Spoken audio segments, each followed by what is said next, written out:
Right చూడండి. So ఇవాళ మనం చూడబోయేవి సైమన్ కమిషన్, తర్వాత కమ్యూనల్ అవార్డు, తర్వాత 1935 government of India act 1935, Indian independence act 1947. దాంతో historical background of Indian constitution అనే పోర్షన్ అవుతుంది. ప్రిలిమ్స్ పీవైక్యూస్ కూడా దీంట్లో మీకు చూపిస్తున్నాను, ఒకసారి చెక్ చేసుకోండి. Simon commission Simon commission concept ఏంటి, బ్యాక్గ్రౌండ్ ఏంటి? మనకి ఇంతకు ముందు ఈ చట్టంలో పాత మాంటెగ్యూ చెమ్స్ఫోర్డ్ రిఫార్మ్స్లో భాగంగా మనం ఏం చెప్పామంటే 10 years తర్వాత, అంటే ఈ చట్టం సరిగ్గా నడుస్తుందా లేదా అని చెక్ చేయడం కోసం మీరు ఒక స్టాట్యుటరీ కమిషన్ చూడండి ఇక్కడ, provided for the appointment of a statutory commission to enquiry into and report on the working of the act after 10 years. 1919లో వచ్చింది మాంటెగ్యూ చెమ్స్ఫోర్డ్ రిఫార్మ్స్. సో అది సరిగ్గా ఫంక్షన్ అవుతుందా లేదా చెక్ చేయడానికి, ఎంక్వైరీ చేయడానికి, రిపోర్ట్ చేయడానికి 10 years తర్వాత కొత్తది ఒక స్టాట్యుటరీ కమిషన్ ఏర్పాటు చేయొచ్చు అని చెప్పారు. కాకపోతే ఈ November 1927, 2 years ahead of the plan schedule 1929లో, కానీ దానికంటే ముందే 2 సంవత్సరాల ముందే మనకి British government announced the appointment of a statutory commission. Statutory commission అపాయింట్మెంట్ని అనౌన్స్ చేయడం అనేది జరిగింది. సో ఈ కమిషన్లో 7 మెంబర్స్ ఉన్నారు, అందరూ బ్రిటిష్ వాళ్ళే. And it was chaired by sir John Simon. 7 members, ఇవన్నీ మీరు మోడర్న్ ఇండియన్ హిస్టరీలో చదివితే, లేకపోయినా పర్లేదు, గుర్తుపెట్టుకోండి. 7 మెంబర్స్ అందరూ బ్రిటిషర్సే.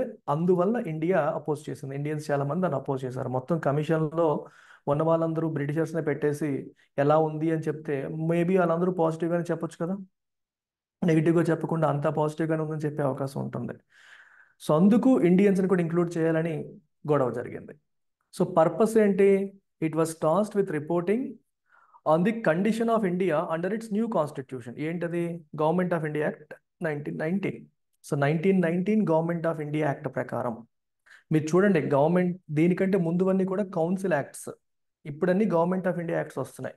So 1919 government of India act ఏదైతే ఉందో, సో దీని ప్రకారం ఇండియా పరిస్థితి ఎలా ఉంది, ఈ కొత్త రిఫార్మ్స్ ప్రకారం, కొత్త కాన్స్టిట్యూషన్, దాన్ని కాన్స్టిట్యూషన్ అనుకోండి, మరి ఇంక వేరే ఏమీ లేవు కదా గైడింగ్ డాక్యుమెంట్స్. సో అదే కాన్స్టిట్యూషన్. సో దాని ప్రకారం ఇండియా కండిషన్ ఎలా ఉంది అని చెప్పి రిపోర్ట్ చేయడం దీని యొక్క పర్పస్. రియాక్షన్ ఏంటి? అందరినీ బ్రిటిషర్స్నే పెట్టడం వల్ల వైడ్ స్ప్రెడ్ డిస్సాటిస్ఫాక్షన్ అనేది వచ్చింది. సైమన్ గో బ్యాక్ అనే మూమెంట్ మీరు వినుంటారు. సో ఇదంతా వచ్చింది ఇండియన్స్లో. దానివల్ల consequently all major Indian political parties decided to boycott the commission. అందరూ కూడా కమిషన్ని బాయ్కాట్ చేయడం అనేది జరిగింది. అయితే కమిషన్ తన పని తను చేసుకుంటూ వెళ్ళిపోయింది. 1930లో తన రిపోర్ట్ని సబ్మిట్ చేయడం అనేది జరిగింది. సో కమిషన్ ఏం చెప్పింది, తన రిపోర్ట్లో కమిషన్ ఏం చెప్పిందో ఒకసారి చూడండి.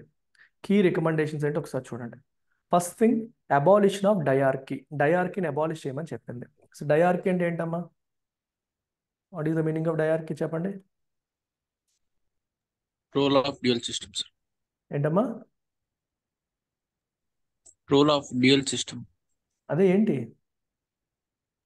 Transferred Sharing of Provisions power. And reserved. provision list. So reserved subjects, transferred subjects కింద వేటిని? ప్రొవిన్షియల్ సబ్జెక్ట్స్ని రిజర్వ్డ్ కింద, ట్రాన్స్ఫర్డ్ కింద సెపరేట్ చేయడమే మన డయార్కీ. సో ఈ డయార్కీ ఏదైతే ఉందో దాన్ని, అంటే డ్యూయల్ గవర్నెన్స్ అనమాట, ఆ సిస్టమ్ని ఎండ్ చేయమని చెప్పింది Simon commission. And extension of responsible government, advocated for extending responsible government in the provinces. Responsible government అంటే ఏం చెప్పాను? Accountable.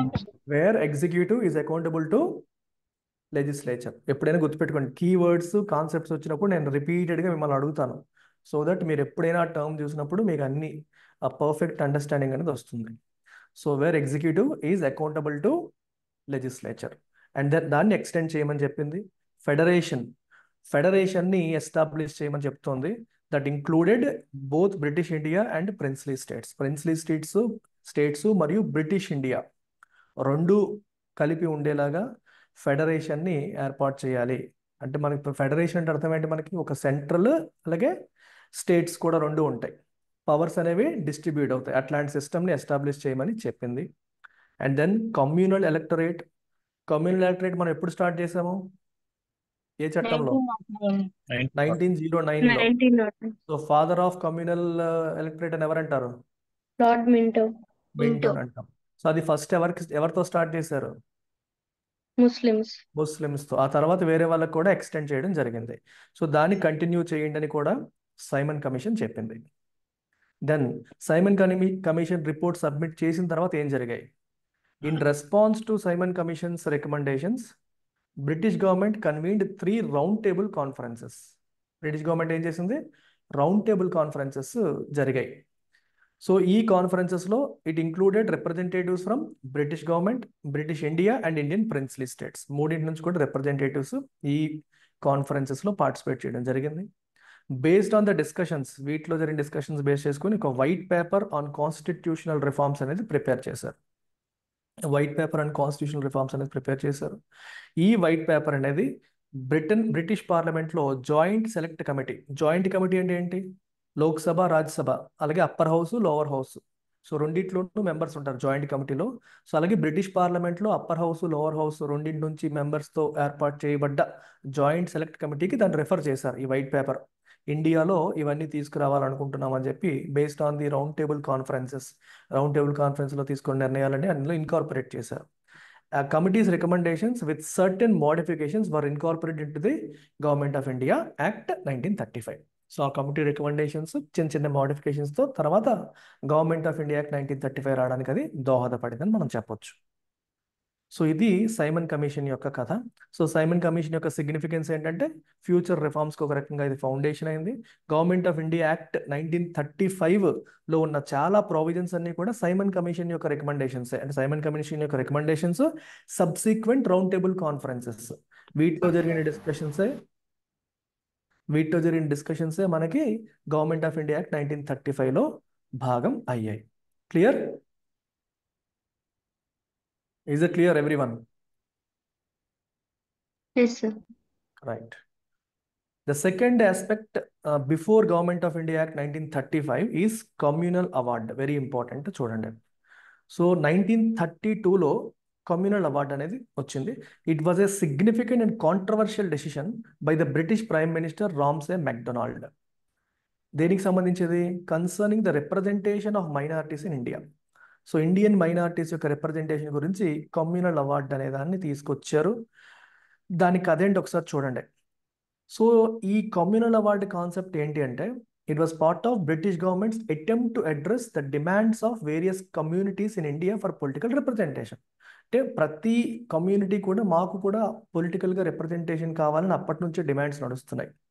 సో ముస్లిమ్స్, సిక్కులు, క్రిస్టియన్స్, అలా డిఫరెంట్ మతాలు, డిఫరెంట్ వర్గాలు, గ్రూపులు అందరూ కూడా మాకు రిప్రజెంటేషన్ కావాలని డిమాండ్స్ అనేవి నడుస్తున్నాయి. ఆ తర్వాత మీకు తెలుసు రౌండ్ టేబుల్ కాన్ఫరెన్సెస్ జరిగాయి. అక్కడ కూడా Indian leaders constitutional reforms British అఫీషియల్స్తో డిస్కస్ చేయడం అనేది జరిగింది. సో ఈ కమ్యూనల్ అవార్డ్ ద్వారా ఏం చేయాలనుకున్నారు?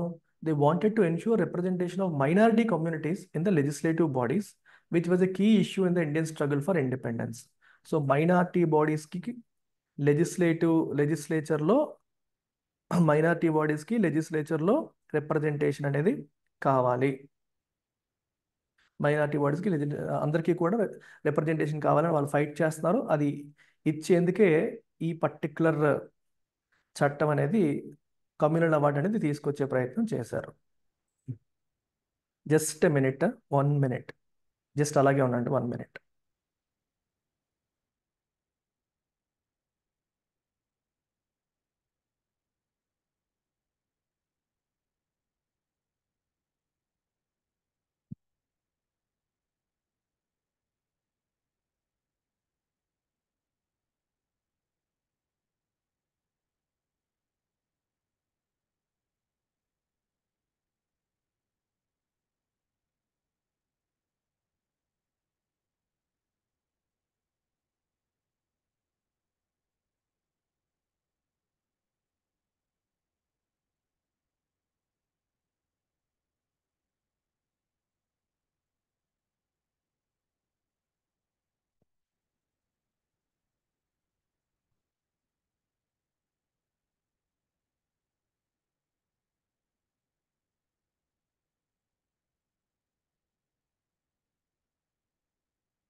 ఓకే, నెక్స్ట్ చూడండి. సో ఈ కమ్యూనల్ అవార్డు యొక్క కీ ప్రావిజన్స్ ఏంటో ఒకసారి చూడండి. First thing, continuation of separate electorates. ఇంతకుముందు మీకు తెలుసు కదా, ఫస్ట్ ముస్లిమ్స్తో స్టార్ట్ చేశారు separate electorates, six Indian Christians, తర్వాత దాన్ని ఎక్స్టెండ్ చేశారు సిక్స్కి ఇండియన్ క్రిస్టియన్స్కి, ఆంగ్లో ఇండియన్స్కి, యూరోపియన్స్కి, ఇదంతా మీకు తెలుసు. So this meant that members of these communities would elect their representatives separately from the general electorate. అంటే అర్థం ఏంటి, వాళ్ళందరికీ ఇప్పుడు సెపరేట్ ఎలక్టరేట్ పెట్టినట్టు అర్థం ఏంటి, ఇప్పుడు సిక్కులకి ఒక సీట్ ఇచ్చారనుకోండి, ఒక ఇద్దరు సిక్కులు పోటీ చేస్తారు, వాళ్ళకి ఓటు వేసే వాళ్ళు కూడా సిక్కులు అయి ఉండాలి, వేరే వాళ్ళు ఓటు వేయకూడదు. సో ఆ వాళ్ళే అలాగనమాట. ఇండియన్ క్రిస్టియన్స్ పోటీ చేశారు అనుకోండి, ఇండియన్ క్రిస్టియన్సే ఓటు వేయాలి, ఆంగ్లో ఇండియన్స్ పోటీ చేస్తే వాళ్ళే ఓటు వేయాలి, అలాగా. సో ఇది ఇక్కడ వరకు ఇష్యూ లేదు. ఇది ఇప్పటి వరకు చెప్పింది ఆల్రెడీ ఉన్నదే కదా, కొత్తదేం కాదు. ఇష్యూ ఎక్కడొచ్చిందంటే ఎక్స్టెన్షన్ టు డిప్రెస్డ్ క్లాసెస్. తర్వాత వాళ్ళే మనం షెడ్యూల్డ్ కాస్ట్ అని పిలవడం మొదలు పెట్టాం. సో ఈ significant and controversial aspect of the award was it's extension of separate electorates to the depressed classes later known as scheduled costs. ఈ సెపరేట్ ఎలక్టరేట్ కాన్సెప్ట్ని డిఫరెంట్ మతాలతో పాటు హిందూ మతంలో ఉన్న ఒక కులానికి కూడా లేదా ఒక వర్గానికి కూడా ఇచ్చే ప్రయత్నం అనేది చేశారు. ఓకే, దానివల్ల కాంట్రవర్సీ వచ్చింది. So this was intended to provide political representation to the most marginalised sections of Indian society. Most marginalised sections ఎవరు? ఎస్సీస్. సో ఎస్సీస్, ఎస్టీస్. సో వీళ్ళకి పొలిటికల్ రిప్రజెంటేషన్ ఉండాలి. సో వాళ్ళకి కూడా సెపరేట్ ఎలక్టరేట్ అనేది పెట్టాలి. పెడితే వాళ్ళు పోటీ చేస్తే ఓట్లు వేసేది కూడా వాళ్ళే అవుతారు అనేది ఉద్దేశం. సో దాన్ని లీడ్ చేసింది బిఆర్ అంబేద్కర్. అది కావాలని కోరుకున్నది బిఆర్ అంబేద్కర్. అయితే unfortunately or fortunately Gandhi did not like it. What is Gandhi's reaction? He opposed it. ఎందుకు అపోజ్ చేశారు Gandhi? He was deeply distressed by the inclusion of the depressed classes in the separate electorates. So depressed క్లాసెస్ని కూడా మతం పరంగా ఇవ్వడం okay, మళ్ళీ with in ఒక మతంలో మళ్ళీ ఇదేంటిది ఇలా చేయడం వల్ల ఏమవుతుందంటే, he believed that this would divide the Hindu కమ్యూనిటీని డివైడ్ చేస్తుంది, social fabric of Indian society weak అవుతుందని చెప్పి గాంధీ భావించారు. సో దీనికి ప్రొటెస్ట్గా Gandhi undertook a fast on to death. His only weapon is that కదా, while imprisoned in Yerawada jail, పూణేలో ఆయన జైల్లో ఉండగానే హీ అండర్టుక్ ఎ ఫాస్ట్ అంటే ఆమరణ నిరాహార దీక్ష ఆయన చేపట్టారు. In response to Gandhi's protest, so Gandhi యొక్క నిరసనకి రెస్పాన్స్గా పూనా ప్యాక్ట్ అనేది వచ్చింది. And the widespread concern it generated, a compromise was reached between the Indian National Congress and doctor B R Ambedkar. ఇద్దరి మధ్య ఒక కాంప్రమైజ్ అనేది వచ్చింది. చివరికి బిఆర్ అంబేద్కర్ ఒప్పుకున్నారు. ఓకేనా, గాంధీ చెప్పినట్టు డిప్రెస్డ్ క్లాసెస్కి సెపరేట్ ఎలక్టరేట్ వద్దు అనే విషయానికి వద్దని గాంధీ అంటే ఆ విషయానికి ఈయన ఒప్పుకోవడం అనేది జరిగింది, అంబేద్కర్ ఒప్పుకోవడం అనేది జరిగింది. సో ఫైనల్గా పూనా ప్యాక్ట్ యొక్క ఫైనల్ పాయింట్స్ ఒకసారి మీరు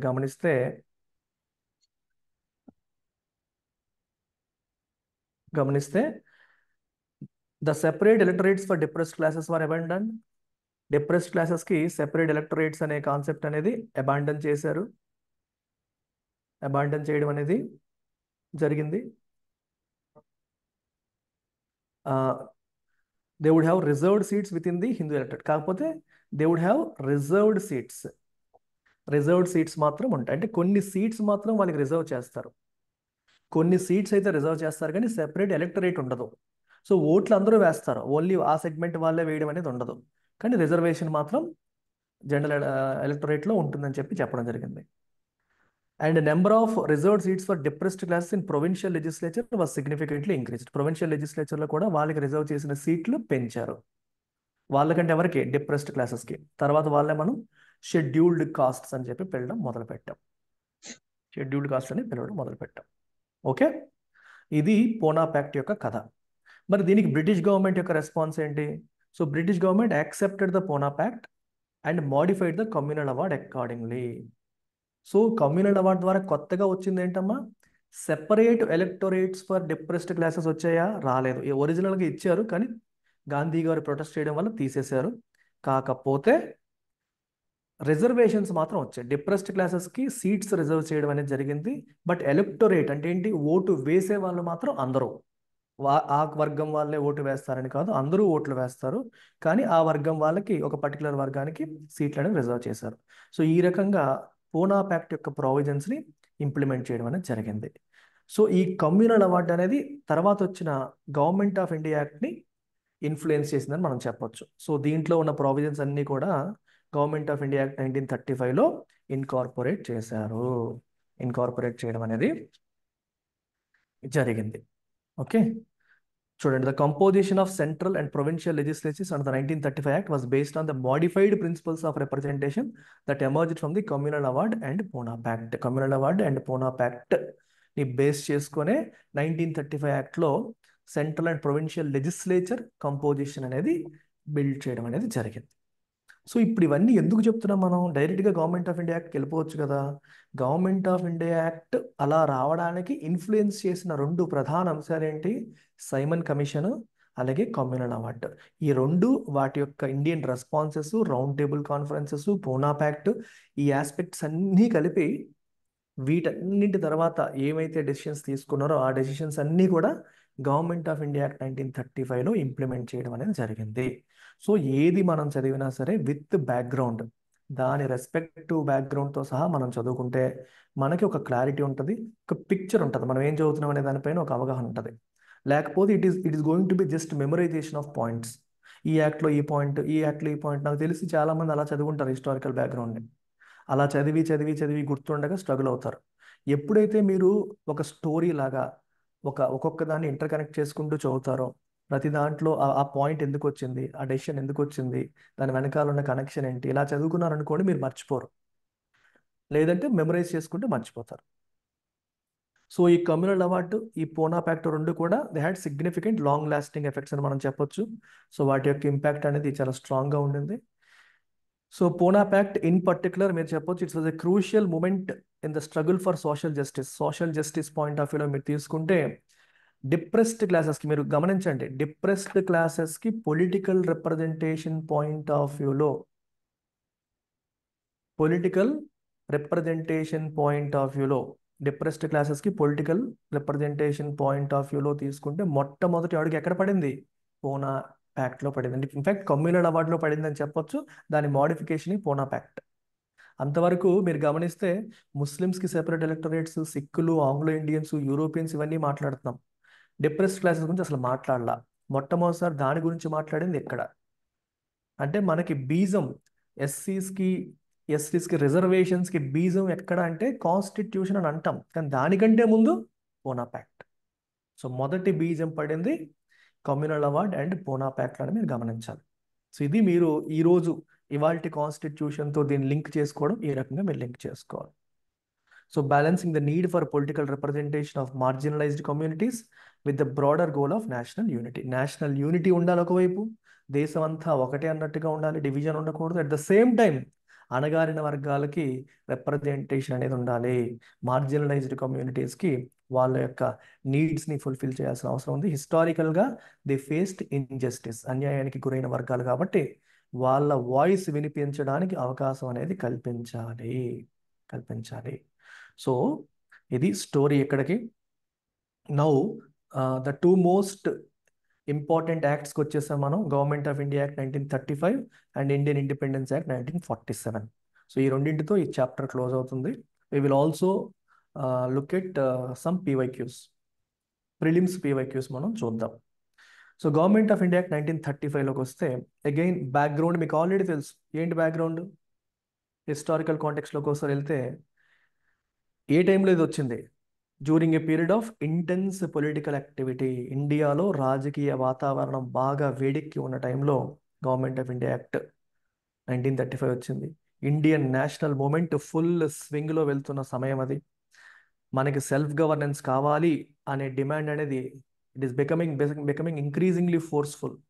రోజు రోజుకి మమ్మల్ని మేము పరిపాలించుకుంటామన్న మాట పెరుగుతూ వస్తుంది. The earlier Government of India Acts ఏంటవి 1919, 1909 had already laid some groundwork. అవి కొంత ground work వేసాయి.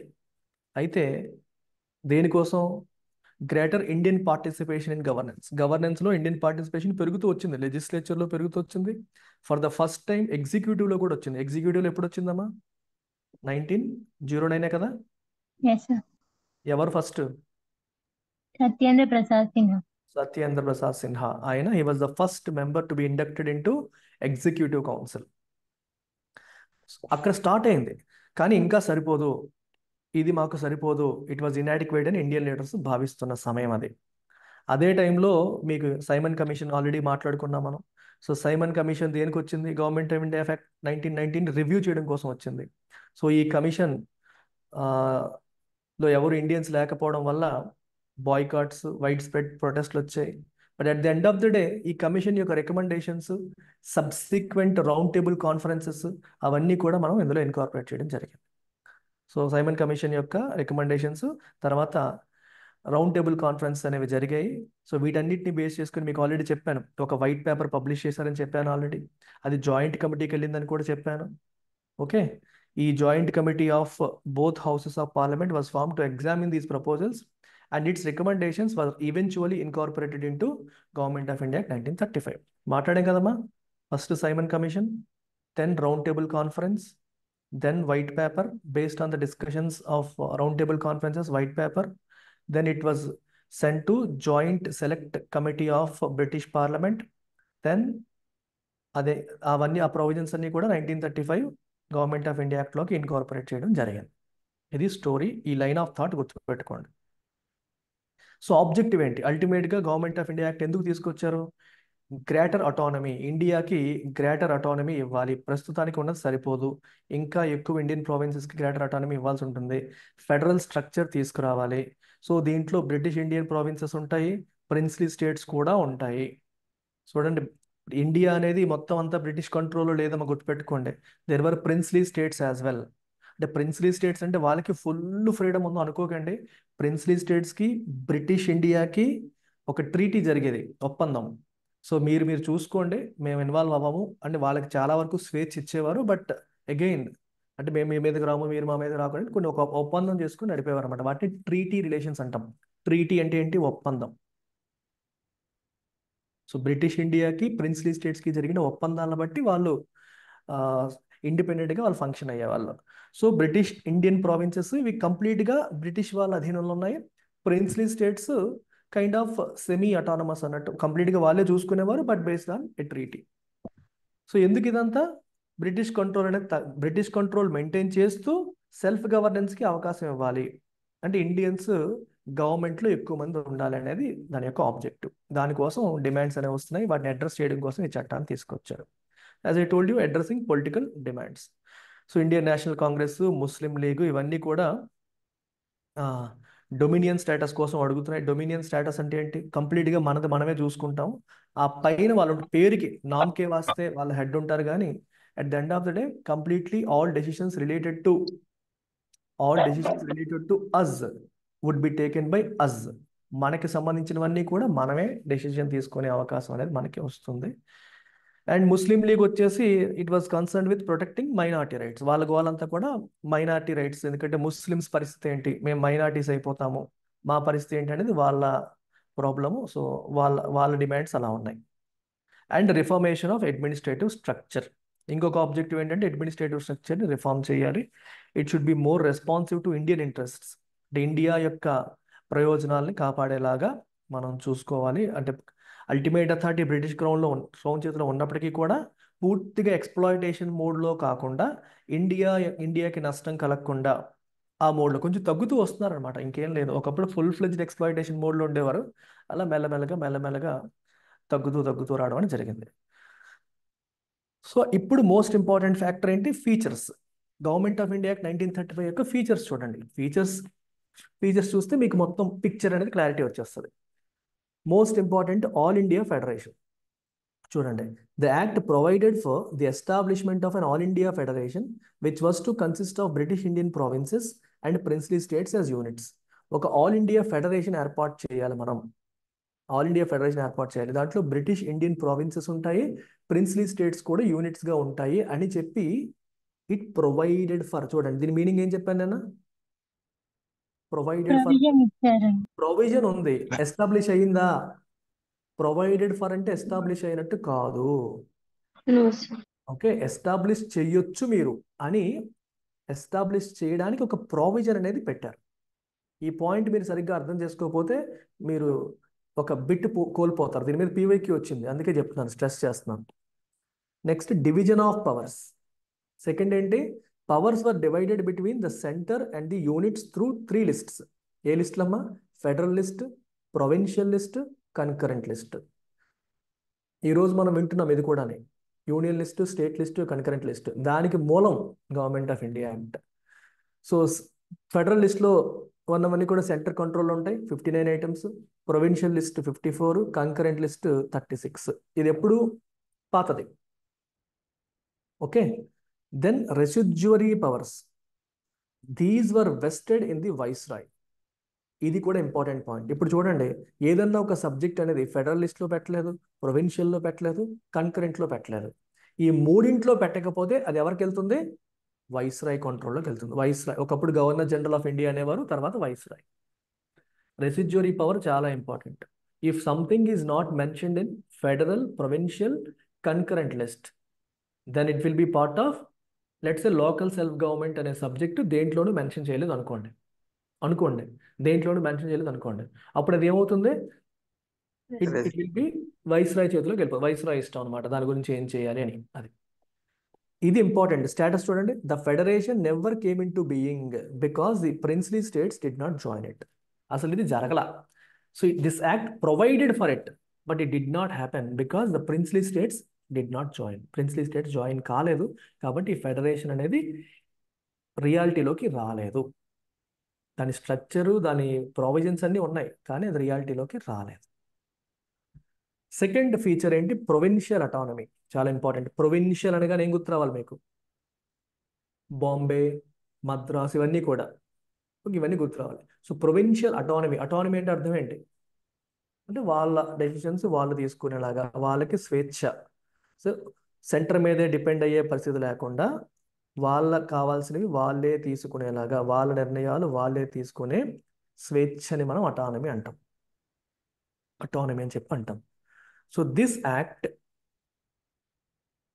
Abolished dyarchy in the provinces. ప్రావిన్సెస్లో డైఆర్కీని అబాలిష్ చేసింది. డైఆర్కీ అంటే ఏంటి? ట్రాన్స్ఫర్డ్ రిజర్వ్డ్ కింద సబ్జెక్ట్స్ని డివైడ్ చేశారు కదా, ఆ సిస్టమ్ని అబాలిష్ చేసేసింది. ఇది ఎప్పుడు ఇంట్రడ్యూస్ అయింది? 1919లో మాంటెగు చెమ్స్ఫోర్డ్ రిఫార్మ్స్లో భాగంగా వచ్చింది. Then provincial autonomy. The provinces were granted autonomy and allowed to function as independent administrative units within their defined spheres. అవి ఇండిపెండెంట్గా ఫంక్షన్ చేసుకునేలాగా, డిపెండెంట్గా కాకుండా, ఓకేనా, వాటికి అటానమీ అనేది ఇచ్చారు. గ్రేటర్ అటానమీ అనేది గ్రాంట్ చేయడం అనేది జరిగింది. Then responsible government. The governor was required to act with the advice of ministers who were responsible to the provincial legislature. చూసారా? The governor was required to act with the advice of ministers. ఈ రోజు కూడా ఉన్నాయి కదా మీ points అన్ని కూడా? Yes, sir. Yes. Who were responsible to the provincial legislature. Provincial legislature అంటే ఈరోజు మనం అసెంబ్లీ అంటున్నాం, స్టేట్ లెవెల్లో. రెస్పాన్సిబుల్ అంటే అసెంబ్లీ అడిగే క్వశ్చన్స్కి సమాధానం చెప్పాలి. ఎవరు? These council of ministers. వీళ్ళు ఇచ్చిన సలహాని బేస్ చేసుకొని గవర్నర్ వెళ్ళాలి, తప్పితే ఇష్టం వచ్చినట్టు డెసిషన్స్ తీసుకోవడానికి అవ్వదు. సో ఒక రకంగా మనకి రెస్పాన్సిబుల్ గవర్నమెంట్ వచ్చినట్టే కదా. Right. This provision came in to effect in 1937 but was discontinued in 1939 due to the out break of world war II. తీసుకొచ్చారు కానీ డిస్కంటిన్యూ చేసేసారు. తీసుకురావడం అయితే తీసుకొచ్చారు కానీ డిస్కంటిన్యూ చేసేసారు అనేది మీరు మర్చిపోకూడదు. You shouldn't forget this. Right. అయితే డయార్కీ ఎట్ సెంటర్. ప్రొవిన్సెస్లో డయార్కీని అబాలిష్ చేశారు, సెంటర్లో డయార్కీని తీసుకొచ్చే ప్రయత్నం చేసింది ఈ చట్టం. The act introduced dyarchy at the centre, dividing federal subjects into reserved and transferred subjects. However, this provision was never implemented. ప్రొవిన్సెస్లో డయార్కీ ఉండే దాన్ని పీకేసి సెంటర్లో డయార్కీ తీసుకొచ్చే ప్రయత్నం చేశారు, కాకపోతే అది ఇంప్లిమెంట్ చేయలేదు. దెన్ బైకామరలిజం ఇన్ ప్రొవిన్సెస్ అంటే ఏంటి? Upper house, lower house. The act introduced bicameralism in 6 out of 11 provinces: Bengal, Bombay, Madras, Bihar, Assam and the United Provinces. వీటన్నిటిలో బైకామరలిజం అనేది తీసుకొచ్చారు. అంటే అప్పర్ హౌస్, లోవర్ హౌస్. అక్కడ రాజ్యసభ, లోక్సభ లాగా ఇక్కడ లెజిస్లేటివ్ కౌన్సిల్, ఇప్పుడు అసెంబ్లీ అంటున్నాం అంతేనా. State legislative assembly and state legislative council అంటున్నాం. అలాగనమాట upper house, lower house introduce చేశారు. Legislative structure, these provinces had legislative council, అదే చెప్పాను కదా, upper house and legislative assembly, lower house. So provincial council అని ఉండేది కదా. సో ప్రొవిన్షియల్ కౌన్సిల్ ప్లేస్లో ఇప్పుడు ఏమొచ్చింది? Legislative, provincial legislative council, provincial legislative assembly. Though many restrictions were placed on their functioning విషయంలో రెస్ట్రిక్షన్స్ మాత్రం చాలా పెట్టారు. మీరు ప్రతి ప్రావిజన్ని కూడా ఈ రోజు ప్రపంచంతో, ఈ రోజు కాన్స్టిట్యూషన్తో మనం లింక్ చేసుకోండి, మీకు ఈజీ అవుతుంది. Representation of depressed classes. So a certain number of general seats were reserved for the depressed classes. Then special representation was also extended to women and labor. వాళ్ళకు కూడా స్పెషల్ రిప్రజెంటేషన్ అనేది ఇచ్చారు. Abolition of the council of India. Council of India ఏంటి చెప్పండి, what is it? ఎప్పుడు వచ్చింది, ఎందుకు వచ్చింది? సెక్రటరీ ఆఫ్ స్టేట్ ని అసిస్ట్ చేయడానికి వెరీ వచ్చింది. Good. Secretary 15 of member state council. చేయడం కోసం ఎక్కడ ఏర్పాటు చేశారు? అది బ్రిటన్. బ్రిటన్లో ఏర్పాటు చేయబడ్డ మెంబర్ కమిటీ, 15 member కమిటీ ఈ council of India. So 1858 government of India act 1858 ప్రకారం వచ్చింది ఇది. దాన్ని ఇప్పుడు అబాలిష్ చేశారు. మరి సెక్రటరీ ఆఫ్ స్టేట్కి ఎవరు సలహాలు చెప్తారు? He was provided with a team of advisors. ఇంకొక టీమ్ ఆఫ్ అడ్వైజర్స్ని పెట్టారు. దెన్ ఎక్స్టెండెడ్ ఫ్రాంచైజ్ అంటే ఏంటి? ఓట్ హక్కు. So voting rights, the act extended the franchise allowing approximately 14% of the total population to vote. వాళ్ళు ఎక్స్టెండ్ చేసిన తర్వాత 14% అట.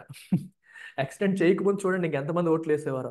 పేరుకే ఓటింగ్ సిస్టమ్, కానీ అందరికీ ఓటు వేసే హక్కు ఆ రోజుల్లో లేదు. ఓకే, అందరికీ ఓటు వేసే హక్కు ఆ రోజుల్లో లేదు అనేది మీరు మర్చిపోకూడదు. So don't forget that. Then establishment of Reserve Bank of India, RBI. The act provided for the establishment of Reserve Bank of India to control the currency and credit of the country.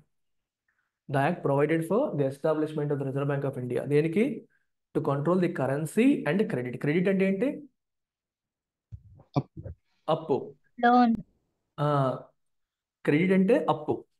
So currency and credit అంటే money supply మరియు credit, interest rates ఇట్లాంటి వాటిని control చేయడానికి RBI establish చేయడానికి provision government of India act 1935లో ఉంది. Then public service commissions, federal and provincial provincial commission. అంతకుముందు మీకు సెంట్రల్ పబ్లిక్ సర్వీస్ కమిషన్ వచ్చింది based on the recommendation of Lee commission. అది మీకు ఒక సబ్ పాయింట్ కింద చెప్పాను ఇంతకుముందు. అయితే ఇక్కడ ఏంటంటే ఫెడరల్ అండ్ ప్రొవిన్షియల్ లెవెల్లో కూడా. So the act provided for the establishment of federal public service commission, provincial public service commission and joint public service commission for 2 or more provinces. 2-3 ప్రావిన్సెస్కి కలిపి ఒక జాయింట్ పబ్లిక్ సర్వీస్ కమిషన్ కూడా ఏర్పాటు చేసే provision దీంట్లో పెట్టారు. Provided for అంటే provision ఉంది అని అర్థం, ఎస్టాబ్లిష్ చేశారని కాదు. సో ఆ ప్రావిజన్ని బేస్ చేసుకొని రేపొద్దున్న మనం ఎస్టాబ్లిష్ చేయొచ్చు అని అర్థం. ఎస్టాబ్లిష్ చేయాలంటే ఎలా ఎస్టాబ్లిష్ చేస్తావు, మీకు అథారిటీ ఎవరిచ్చారు, అప్రూవల్ ఎవరిచ్చారు అని అడగొచ్చు. సో ఈ చట్టంలో ఈ ప్రావిజన్ ఉంది, ఆ ప్రావిజన్ని బేస్ చేసుకొని మేము ఎస్టాబ్లిష్ చేసామని చెప్పొచ్చు అనమాట. Then federal court. The act provided for the establishment of federal court, which was set up in 1937 to adjudicate disputes between the center and provinces. Center ki provinces ki disputes ఏమైనా ఉంటే వాటిని adjudicate చేయడానికి federal court 1937లో establish చేశారు. యాక్చువల్గా ఇది చూడండి ఇక్కడ which was setup అన్నారు. ఇప్పుడు మీరు ఓకే జరిగిందని నమ్మొచ్చు. సో యాక్ట్ ప్రొవైడెడ్ ఫర్ ఎప్పుడు 1935లో యాక్ట్లో ప్రావిజన్ ఉంది, దాన్ని బేస్ చేసుకుని 1937లో సెటప్ చేయడం జరిగింది. Then separation of Burma. So Burma ఇప్పుడు మనం మయన్మార్ అంటున్నాం కదా, the act separated Burma or Myanmar from India, making it a separate colony under British rule.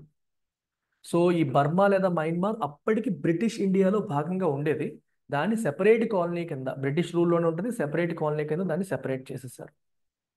Then creation of new provinces, Orissa మరియు సింధ్ అని 2 కొత్త ప్రావిన్సెస్ని క్రియేట్ చేయడం జరిగింది. Protection of minorities, minority ఇంట్రెస్ట్స్ని protect చేయడం కోసం కొన్ని సేఫ్ గార్డ్స్ తీసుకొచ్చారు. Federal railway authority, the act provided for the establishment of a federal railway authority to manage and the administration of railways. Railways ని మేనేజ్ చేయడానికి ఒక railway authority establish చేయొచ్చు అని provision అనేది పెట్టడం జరిగింది. Then auditor general of India, the act establish the office of auditor general of India responsible for auditing the accounts of the federation and the provinces. వీటన్నిటిని అకౌంట్స్ని audit చేయడానికి auditor general of India ఆఫీస్ని establish చేయడం జరిగింది. ఇలా 15 features దీంట్లో మనకి వచ్చాయి. సో దీని సిగ్నిఫికెన్స్ ఏంటంటే మనకి టువర్డ్స్ రెస్పాన్సిబుల్ గవర్నమెంట్, ఇంకా ఇంకా ఇంకా whenever you see the word responsible, that means executive లెజిస్లేచర్కి రెస్పాన్సిబుల్ అయ్యే విధానం అనేది ఇంకా ఇంకా పెరుగుతూ ఉంది. అలాగే ప్రొవిన్షియల్ అటానమీ కూడా పెరిగింది, ఫెడరలిజం ఫీచర్స్ కూడా పెరుగుతూ వస్తున్నాయి. సెంటర్కి టూ మచ్ పవర్స్ ఉంటే ఇప్పుడు ప్రొవిన్సెస్కి అటానమీ అనేది పెంచారు. రైట్, ఇప్పుడు so many features like federal structure తీసుకోండి, బైకామరలిజం తీసుకోండి, పబ్లిక్ సర్వీస్ కమిషన్స్ తీసుకోండి, ఇవన్నీ కూడా మన ఇండియన్ కాన్స్టిట్యూషన్లో, ఇండిపెండెంట్ ఇండియన్ కాన్స్టిట్యూషన్లో ఇన్కార్పొరేట్ చేశారు. ఇవన్నీ కూడా చాలా వరకు ఇండియన్ కాన్స్టిట్యూషన్లో వచ్చాయి. అలాగే రిప్రజెంటేషన్ పరంగా తీసుకున్న, although the act extended the representation and franchise, it was still limited and did not provide for full self governance. Full self governance ఇంకా రాలేదు, బట్ ఓటింగ్ రైట్స్ కూడా 14% ఆఫ్ ద పాపులేషన్కే ఉన్నాయి. 100% యూనివర్సల్ అడల్ట్ ఫ్రాంచైజ్ అనేది ఇంకా ఇవ్వలేదు. ఇది the story of government of India 1935. Clear? Yes, sir. Right. So let's move on to the last but not the least significant act, Indian independence act of 1947. So దీనికి అదేంటి ఒకసారి చూడండి, context ఒకసారి చూడండి. అంటే మీకు ప్రతిసారి ఈ ఇంపార్టెంట్ యాక్ట్ నేను బ్యాక్గ్రౌండ్ యాడ్ చేశాను. సో ఆ కాంటెక్స్ట్ ఒకసారి చూస్తే ఏ సందర్భంలో అది వచ్చింది చూడండి. The Indian independence act of 1947 was the culmination of decades of struggle for independence by the Indian people. Culmination అంటే అర్థం ఏంటమ్మా? క్లైమాక్స్. సో కొన్ని దశాబ్దాల స్ట్రగుల్కి అది క్లైమాక్స్ అని మనం చెప్పొచ్చు. సో ఎలా ఉందంటే increasing demands for self rule ఒకవైపు నడుస్తుంది, which was intensified during and after the world war II. The British government weakened by the war, already యుద్ధంలో గెలిచింది కానీ వీక్ అయిపోయింది. Was unable to maintain its control over India, control maintain చేయలేని పరిస్థితికి వచ్చింది. Especially in the face of strong nationalist movements led by Indian National Congress and the Muslim League. ఒకవైపు Muslim League నుంచి, Indian National Congress నుంచి strong moments run అవుతున్నాయి. గాంధీ నేతృత్వంలో quit India moment నడిచింది. అలాగే సుభాష్ చంద్రబోస్ ఆజాద్ హింద్ ఫౌజ్ ఏర్పాటు చేయడం, దానికి కొంత భయపడడం, ఇట్లా రకరకాల ఆస్పెక్ట్స్ అన్నీ ఉన్నాయి. వీటన్నిటిని చూసి కొంచెం ఒక అడుగు వెనక్కేసే పరిస్థితి వచ్చింది బ్రిటిష్ వాళ్ళకి ఆల్రెడీ. ఎందుకంటే వరల్డ్ వార్లో పార్టిసిపేట్ చేసి చితికిపోయి ఆర్థికంగా స్ట్రగుల్ అయ్యి వాళ్ళ కంట్రీని వాళ్ళు రీబిల్డ్ చేసుకోవాలనే పొజిషన్లో ఉన్నారు. సో రీబిల్డ్ చేసుకోవాలనే టైంలో ఈ వీళ్ళందరినీ ఎవడ మేనేజ్ చేస్తాడు రా బాబు, మన వల్ల కాదు. సో వీటిని మేనేజ్ చేయడం, వాళ్ళ కాన్ఫ్లిక్ట్స్, వాళ్ళ ఇష్యూస్, వాటన్నిటిని సార్ట్అవుట్ చేయడం అనేది ఒక పెద్ద తలకమించిన భారం అయిపోతుంది. మీరు అనుకోవచ్చు ఏముంది సార్ వాళ్ళు లేస్తే మాత్రం వీళ్ళ దగ్గర ఆర్మీ లేదా అని. ఆర్మీని మేపడానికి కూడా డబ్బులు ఉండాలి కదా, సో ఆర్మీని మెయింటైన్ చేయడానికి కూడా డబ్బులు ఉండాలి కదమ్మా. ఇప్పుడు ఇండియాలో ప్రజలు ఉన్నారు, ప్రజలు తిరుగుబాటు చేస్తున్నారు, వాళ్ళు అణిచివేయాలంటే బ్రిటిష్ ఆర్మీని పంపించాలి. లేదా ఇండియన్ ఆర్మీలోని ఇండియన్స్ని ఎక్కువ రిక్రూట్ చేయాలి. ఏం చేయాలన్నా వాళ్ళకి శాలరీస్ ఇవ్వాలి, మెయింటైన్ చేయాలి. ఆర్థికంగా చితికిపోయి కొంచెం ఇబ్బందులు పడుతూ ఉంది, అది పరిస్థితి. సో ఆ సమయంలో British prime minister Clement Attlee ఒక డిక్లరేషన్ చేశారు February 20, 1947 రోజు. ఏం చేశారంటే British rule in India would end by June 30, 1948. 1948 June 30లో బ్రిటిష్ రూల్ ఇన్ ఇండియా అనేది ఎండ్ అవుతుందని అట్లీ అనౌన్స్ చేయడం జరిగింది. He emphasise the transfer of power to responsible Indian hands. మేము ఇండియన్ హ్యాండ్స్కి దీన్ని ట్రాన్స్ఫర్ చేస్తాము, పవర్ని ట్రాన్స్ఫర్ చేస్తాము అని చెయ్యాలి అని చెప్పి ఆయన ఎంఫసైజ్ చేశారు. నొక్కి చెప్పారు. Signalling the beginning of the end of British colonial rule in India. ఇమీడియట్గా ఎండ్ అయిపోలేదు కానీ బ్రిటిష్ కొలోనియల్ రూల్ ఎండ్ అవ్వడం అనేది దాంతో బిగిన్ అయింది. So this declaration set the stage for the partition of India. ఎప్పుడైతే అట్లీ డిక్లేర్ చేశారో partition of ఇండియాకి స్టేజ్ సెట్ అయింది.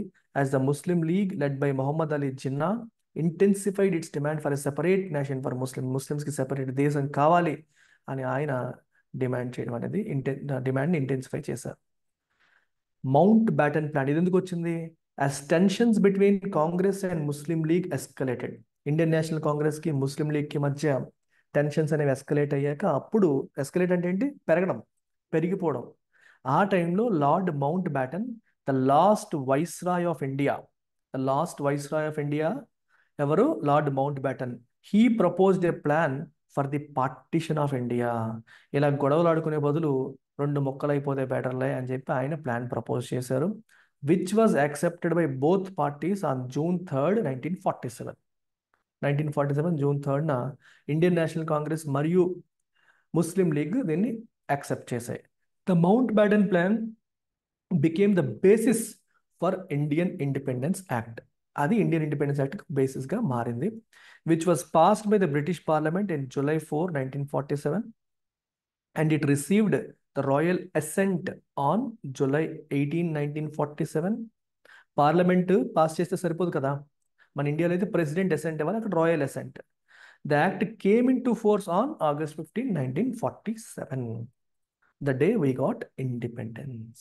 ఇది మౌంట్ బ్యాటన్ ప్లాన్, దానికి సబ్సీక్వెంట్ ఇండియన్ ఇండిపెండెన్స్ యాక్ట్ యొక్క కథ. This is the background of Indian independence act. Objective ఏంటి? First, transfer of power. Primary objective ఏంటంటే to grant independence to India and create 2 separate dominions, India and Pakistan. 2 separate dominions create చేయాలి, independence ఇండియాకి అందించాలి అనేది ప్రధానమైన objective.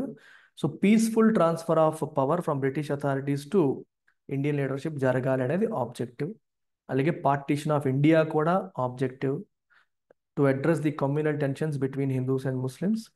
ఒక framework for governance అనేది ఇద్దరికి కూడా క్రియేట్ చేయాలి, ప్రొవైడ్ చేయాలి, so that until they could draft and adopt their own constitutions. అప్పటికి ఎవరికి కాన్స్టిట్యూషన్స్ లేవు కదా, ఫుల్ కాన్స్టిట్యూషన్స్ డ్రాఫ్ట్ చేసుకుని అడాప్ట్ చేసుకునేంత వరకు ఒక ఫ్రేమ్వర్క్ ఇవ్వాలని చెప్పి కూడా ఈ యాక్ట్ అనుకుంది. బ్రిటిష్ సోవరెంటీ అనేది it sought to terminate British sovereignty over India, including the lapse of British paramountcy over princely states పైన, బ్రిటిష్ ఇండియా పైన దేనిపైన కూడా మాకు ఇంకా కంట్రోల్ ఉండదు. Effectively ending British empire's control over Indian subcontinent. ఓవరాల్గా వాళ్ళ కంట్రోల్ అనేది ఎఫెక్టివ్గా ఎండ్ అయ్యే పరిస్థితి మనకి ఈ చట్టం ద్వారా వచ్చింది. దట్ ఈ చట్టం యొక్క objective. Now let's look at the most important principles or features of this act. మొట్టమొదటిది ఏంటి? ఇందులో కొన్ని పాయింట్స్, చాలా ఇంట్రెస్టింగ్ పాయింట్స్ ఉంటాయి. మీకు తెలియని కొన్ని పాయింట్స్ కూడా నేను యాడ్ చేశాను, మీరు చదివి ఉంటారు. ఆల్రెడీ చదివిన వాళ్ళు చదవనివి, కొత్త వాళ్ళకి అన్నీ కొత్తగానే ఉంటాయి. End of British rule. చూడండి, ఇండిపెండెన్స్.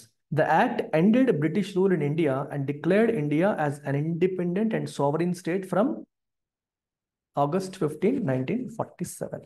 సో August 15, 1947 నుంచి ఇండియా ఇండిపెండెంట్ అయిపోయింది అని యాక్ట్ డిక్లేర్ చేసింది. Partition. It provided for the partition of India and creation of 2 independent dominions, India and Pakistan, each with the right to secede from the British Commonwealth. British Commonwealth నుంచి సెసీడ్ అంటే ఏంటి? మేము separate అయ్యే హక్కు 2 డొమినియన్స్కి కూడా పాకిస్తాన్ మరియు ఇండియాకి ఇచ్చింది. ఇది చాలా ఇంపార్టెంట్ పాయింట్ చూడండి. Governor general. The act abolished the office of viceroy. So viceroy అనే ఆఫీస్ ఇంకా అబాలిష్ అయిపోయింది. And provided for the appointment of governor general for each dominion. అదేంటిది?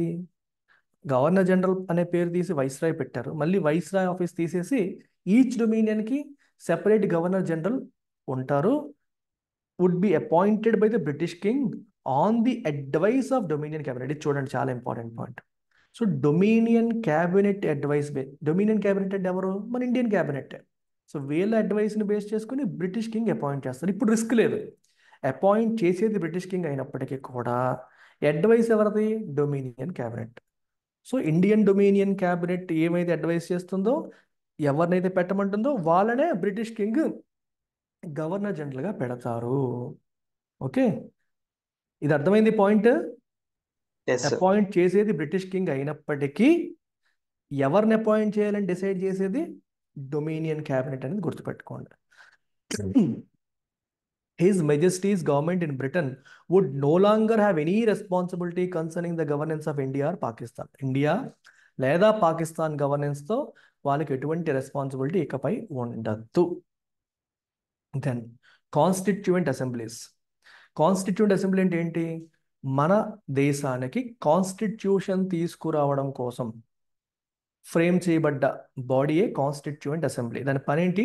డ్రాఫ్టింగ్ కాన్స్టిట్యూషన్ ని డ్రాఫ్ట్ చేయడం కోసం. Constitution making powers. The act empowered the constituent assemblies of both dominions to frame and adopt their respective constitutions and repeal any British laws, including the Independence Act itself. ఈ చట్టంతో సహా మీరు దేన్నన్నా repeal చేసుకోండి. Repeal అంటే cancel చేసేసుకోండి, రద్దు చేసేసుకోండి. మీ constitution మీరు build చేసుకోండి. దానికోసం ఈ కాన్స్టిట్యూయెంట్ అసెంబ్లీ అనే దాన్ని ఏర్పాటు చేస్తున్నాము. దీంట్లో ఉన్న వాళ్ళకి కాన్స్టిట్యూషన్ మేకింగ్ పవర్స్ ఉంటాయి అని చెప్పారు. బ్యూటీ ఏంటంటే ఈ కాన్స్టిట్యూయెంట్ అసెంబ్లీయే లెజిస్లేచర్గా కూడా పనిచేసింది. సో 1947 ఇండిపెండెన్స్ వచ్చింది అంటున్నాం కదా, కానీ మనకి పార్లమెంట్ ఇవన్నీ ప్రాపర్గా ఎప్పుడు వచ్చాయి? 26 January 1950 when the constitution came into force. Constitution ready అయిన తర్వాత, అమల్లోకి వచ్చిన తర్వాత అవన్నీ వచ్చాయి. బట్ ఈవెన్ బిఫోర్ దట్ మరి చట్టాలు చేయాలంటే ఎవరు చేయాలి? కాన్స్టిట్యూయెంట్ అసెంబ్లీయే చట్టాలు కూడా చేసేది. So the same constituent assembly which was tasked with drafting Indian constitution, they also had the responsibility of legislative responsibility కూడా వాళ్ళే తీసుకున్నారు. లెజిస్లేటివ్ రెస్పాన్సిబిలిటీ కూడా అదే తీసుకుంది అని మనం చెప్పవచ్చు. So legislative powers. The constituent assemblies were authorized to legislate for their respective territories until the new constitutions were enacted. కొత్త కాన్స్టిట్యూషన్స్ వచ్చేంత వరకు కాన్స్టిట్యూయెంట్ అసెంబ్లీస్కి ఓకే మీరు రెస్పెక్టివ్ టెరిటరీస్కి మీరు చట్టాలు చేయొచ్చు అని చెప్పడం జరిగింది. దెన్ సెక్రటరీ ఆఫ్ స్టేట్, ఇది ఎప్పుడు వచ్చింది? 1858 అంతేనా? గవర్నమెంట్ ఆఫ్ ఇండియా యాక్ట్ ప్రకారం వచ్చింది. సో ఈ సెక్రటరీ ఆఫ్ స్టేట్ అనే ఆఫీస్ని అబాలిష్ చేసేసారు. The act abolished the office of secretary of state for India and transferred his functions to the secretary of state for Commonwealth affairs.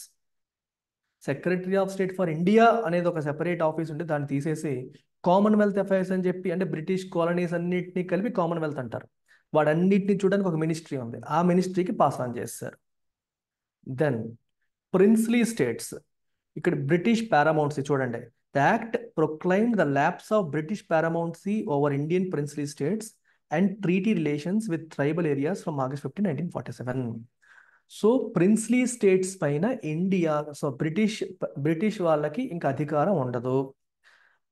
British వాళ్ళు మరియు princely స్టేట్స్కి treaty చేసుకున్నారు, ఒప్పందం చేసుకున్నారు. ఆ ఒప్పందానికి కూడా ఇంకా ఇంపార్టెన్స్ ఏమీ లేదు.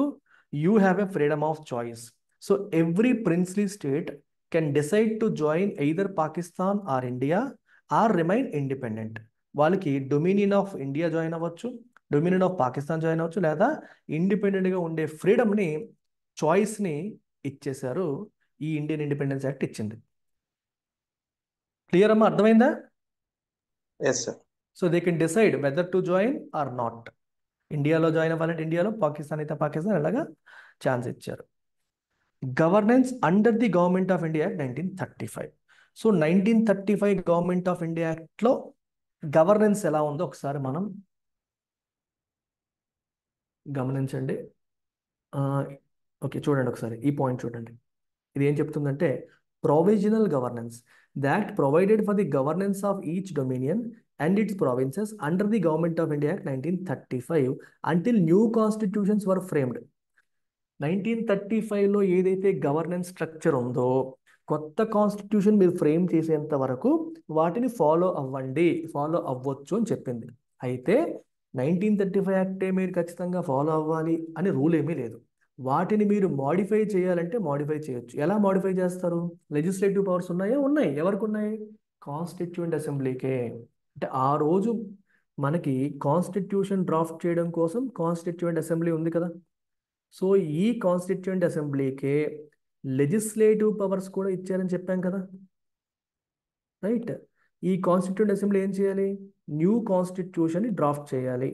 కొత్త కాన్స్టిట్యూషన్ వచ్చేంత వరకు ఏం చేయాలంటే గవర్నమెంట్ ఆఫ్ ఇండియా యాక్ట్ 1935లో ఉన్న గవర్నెన్స్ స్ట్రక్చర్ని మీరు యూజ్ చేసుకోండి అని చెప్పారు. అయితే ఖచ్చితంగా అదే యూజ్ చేయాలని రూల్ ఏమీ లేదు. కాన్స్టిట్యూంట్ అసెంబ్లీకి లెజిస్లేటివ్ పవర్స్ ఉన్నాయి కాబట్టి దాన్ని ఉపయోగించి ఈ చట్టాన్ని మోడిఫై చేయాలన్నా మీరు చేసుకోవచ్చు అని చెప్పారు. Clear? Yes, sir. Don't memorise, understand every point. Interlink చేసుకోండి, అండర్స్టాండ్ చేసుకోండి. కొన్ని మెమరైజ్ చేయాల్సి ఉంటాయి, మెజారిటీ మనం అర్థం చేసుకోవచ్చు. ఈ పాయింట్ చాలా ఇంట్రెస్టింగ్ ఉంటుంది, చూడండి అన్నది.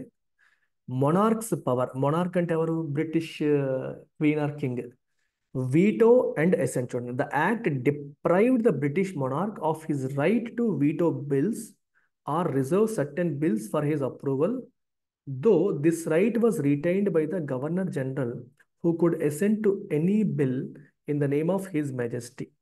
ఇది మీరు ఇలా చదివితే చాలా కన్ఫ్యూజింగ్ ఉంటుంది, అర్థం కానట్టుగా ఉంటుంది. ఇఫ్ యూ రిమెంబర్ గవర్నర్ జనరల్కి ఓవర్ రైడింగ్ అథారిటీ వచ్చిందా రాలేదా? Yes, sir. Yes, sir. ఎవరికి వచ్చింది? ఎవరు చెప్పారు ఓవర్ రైడింగ్ అథారిటీ కావాలని? Lord lord Conwell. కార్న్వాలిస్. ఆయన అడిగారు, నాకు ఓవర్ రైడింగ్ అథారిటీ కావాలంటే ఫైనల్ డెసిషన్ నాదై ఉండాలి. కౌన్సిల్ చెప్పింది నేను కాదు అంటే కాదు. అంటే అర్థం ఏంటి? ఎఫెక్టివ్గా వీటో అంటే రిజెక్ట్ చేసే అధికారం నాకు కావాలి అని చెప్పి ఆయన అడిగితే ఇచ్చారు. సబ్సీక్వెంట్ గవర్నర్ జనరల్ కూడా అది ఎక్స్టెండ్ చేసుకుంటూ వచ్చేసారు. ఈ వీటో పవర్ ఏదైతే ఉందో, ఈ వీటో పవర్ని ఇప్పుడు ఏం చేశారమ్మా? డిప్రైవ్డ్ అంటే రిమూవ్ చేసేసారు. అయితే ఇక్కడ ఏం రాశారంటే బ్రిటిష్ మొనార్క్కి ఈ పవర్స్ తీసేశారని రాశారు. But in reality British monarch చేతిలో ఆ పవర్ పెట్టలేదు. బ్రిటిష్ మొనార్క్ యొక్క ఏజెంట్ ఎవరు? Governor general. గవర్నర్ జనరల్ గొప్పోడా బ్రిటిష్ మొనార్క్ అంటే? ఆబ్వియస్లీ బ్రిటిష్ మొనార్కే, రాజు కంటే ఎవడు గొప్పోడు కాదు. సో బ్రిటిష్ మొనార్క్ యొక్క రిప్రజెంటేటివే కదా గవర్నర్ జనరల్ ఆఫ్ ఇండియా. ఆయన పేరుతో ఈయన వీటో పవర్ని ఎంజాయ్ చేసేవాడు, governor general of India. So ఇప్పుడు ఆ గవర్నర్ జనరల్ ఆఫ్ ఇండియాకి ఉండేది ఒకప్పుడు ఉండేది హూ కుడ్, చూడండి ఇదంతా past tense, who could assent to any bill in the name of his majesty. అయితే ఇక్కడ రెండు పాయింట్స్ చెప్పాలి, చిన్న కన్ఫ్యూజన్ ఉంటుంది ఇక్కడ మీకు, జాగ్రత్తగా వినండి. ఇక్కడ మీరు కన్ఫ్యూజ్ అవ్వకుండా ఉండాలి. ఫస్ట్ బ్రిటిష్ మొనార్క్కి ఇది ఏం చేశారమ్మా? రిమూవ్ చేస్తారు. బ్రిటిష్ మొనార్క్కి రిమూవ్ చేస్తారు, కానీ గవర్నర్ జనరల్ రిటైన్ చేశారని చెప్పి రాశారు. మీరు రిటైన్ చేశారంటే అర్థం ఏంటి? గవర్నర్ జనరల్ ఇప్పటికీ కూడా వీటో చేయొచ్చనే కదా మీనింగ్. కానీ జాగ్రత్తగా వినండి, ఈ మొత్తం స్టోరీ వింటే మీకు స్టోరీ అర్థమవుతుంది. ఒకసారి అలా వినండి, మొత్తం అయ్యాక నేను రిపీట్ చేస్తాను. రిమైనింగ్ పాయింట్స్ చూడండి. Instead of the British monarch, the Governor General of each dominion was granted the authority to give assent to bills passed by the legislative bodies. Veto power అయితే రిమూవ్ చేస్తారు. Clear? Veto power అనేది remove చేస్తారు. ఎవరికి? మొనార్క్కి remove చేసేసారు. In fact అది ఒరిజినల్గా monarch చేతిలో కంటే గవర్నర్ జనరల్ చేతిలో ఉండేది, అదంతా మనకు తెలుసు. ఆ వీటో రిజెక్ట్ చేసే పవర్ తీసేసారు. మరి ఇప్పుడు ఏం చేశారు? Governor general of each dominion, ఇప్పుడు 2 డొమినియన్స్ అయిపోతున్నాయి కదా, ఇండియా ఒకటి, పాకిస్తాన్ ఒకటి. సో ఇండియా ఒకటి, పాకిస్తాన్ ఒకటి, 2 డొమినియన్స్లో కూడా మళ్ళీ గవర్నర్ జనరల్ కాన్సెప్ట్ తెస్తున్నారు. ఇక్కడ మీరు గుర్తెచ్చుకోండి, వైస్రాయ్ ఆఫ్ ఇండియా అనేది అబాలిష్ చేశారా లేదా? Yes, sir. Yes, sir. Viceroy అనే కాన్సెప్ట్ లేపేశారు, మళ్ళీ గవర్నర్ జనరల్ కాన్సెప్ట్ తెస్తున్నారు. ఇది మీరు ఆలోచించండి జాగ్రత్తగా. వైస్రాయ్ని తీసేసి మళ్ళీ గవర్నర్ జనరల్ తీసుకురావడం ఏంటని మీరు ఆలోచించాలి.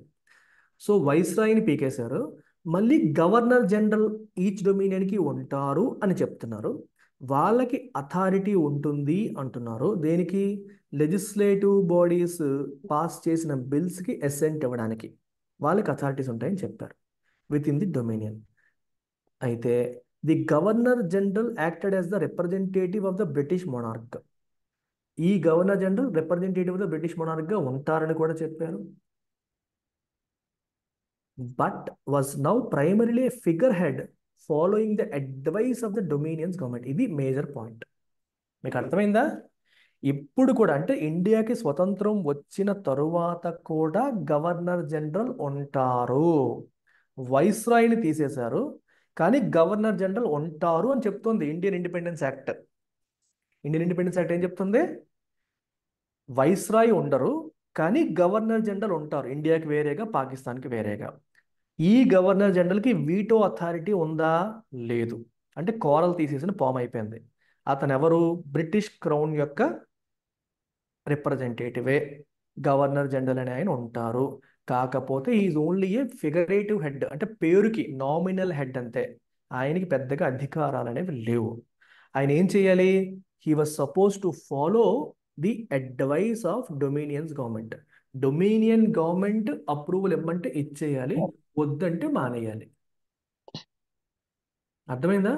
గవర్నర్ జనరల్ ఉన్నారు. ఇప్పటి గవర్నర్ జనరల్కి అప్పటి గవర్నర్ జనరల్కి డిఫరెన్స్ ఏంటి? అది బొసకొట్టే పాము, ఇది కోరలు పీకేసిన పాము. కోరలు పీకేసిన పాము సౌండ్ చేస్తుంది కానీ విషం ఉండదు. సో అలాంటి పొజిషన్లోకి గవర్నర్ జనరల్ వచ్చేసారు. లాస్ట్ పాయింట్ చూడండి. In essence the governor general would sign bills into law in the name of his majesty, but this was a ceremonial act reflecting the dominion's independence from direct British control. పేరుకి in the name of majesty అని చెప్పి పెడతారు, ఎందుకంటే మన constitution ఇంకా ready అవ్వలేదు కాబట్టి. India was still a dominion under British crown. అంటే టెక్నికల్లీ స్పీకింగ్ మనం పూర్తి ఇండిపెండెంట్ కాదు. ఇండిపెండెంట్ అంటే ఇన్ టర్మ్స్ ఆఫ్ మన పరిపాలన మనం చేసుకుంటున్నాం. మన పైన ఎవరు లేరా అంటే still there is someone above us. ఎవరు? British crown. సో అందుకని మన చట్టాలకి అల్టిమేట్ అథారిటీ ఎవరంటే మళ్ళీ బ్రిటిష్ క్రౌన్ అయిపోతుంది. సో బ్రిటిష్ క్రౌన్ యొక్క రిప్రజెంటేటివ్ గవర్నర్ జనరల్. సో ఆయన సైన్ చేయాలి. ఆయన సైన్ చేయకుండా బిల్లు చట్టం అవ్వదు. అలాగని చెప్పేసి మరి ఇంకా ఇండిపెండెన్స్ నుంచి ఉపయోగం ఏంటని మీరు అనుకోవచ్చు. ఆయన ఉంటారు అంతే పేరుకి, కానీ మనం ఏం చెప్తే చేస్తారు. డొమినియన్ యొక్క గవర్నమెంట్ ఏం చెప్తే అది ఫాలో అవుతారు. ఇదంతా ఎందుకు సార్ అంటే మనకి ఇంకా అప్పటికి కాన్స్టిట్యూషన్ రాలేదు కాబట్టి. పూర్తి స్థాయి కాన్స్టిట్యూషన్ వచ్చేసింది అనుకోండి, అప్పుడు మనం ప్రెసిడెంట్ అనే కొత్త పదవి క్రియేట్ చేసుకుంటాం. ఇప్పుడు పార్లమెంట్ చేసిన చట్టం అసెంట్ ఇచ్చే వ్యక్తి ఇంకొకరు ఉండాలి, ఎందుకంటే బ్రిటిష్ పార్లమెంటరీ సిస్టమే మనం ఫాలో అవుతున్నాం. బ్రిటిష్ పార్లమెంట్లో అలాగే జరుగుతుంది కదా. బ్రిటిష్ పార్లమెంట్లో ఒక చట్టం చేశాక ఇట్ గోస్ టు రాయల్, మనకి కింగ్ దగ్గరకు క్వీన్ దగ్గరికి వెళ్తుంది, వాళ్ళు అసెంట్ ఇస్తారు. అదే సిస్టమ్ ఇండియాలో తీసుకొచ్చే ప్రయత్నం వాళ్ళు చేస్తున్నారు అంతే. లేదా లెజిస్లేచరే ఫైనల్, లెజిస్లేచర్ చేయగానే ఇంకా అయిపోయినట్టే అని కాకుండా అందులో తప్పులు ఉండొచ్చు, ఒప్పులు ఉండొచ్చు, మరొకసారి క్రాస్ చెక్ చేయడానికి ఇంకొక అథారిటీ. ఇప్పుడు ప్రెసిడెంట్, అప్పుడు గవర్నర్ జనరల్. 1947 నుంచి 1950 మధ్యలో గవర్నర్ జనరల్ అనే కాన్సెప్ట్ మనకి నడుస్తుంది. Is this clear or you have any doubts? Repeat చేయమంటే చేస్తాం.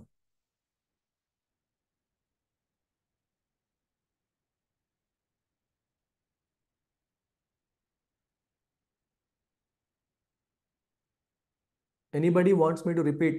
I'll repeat.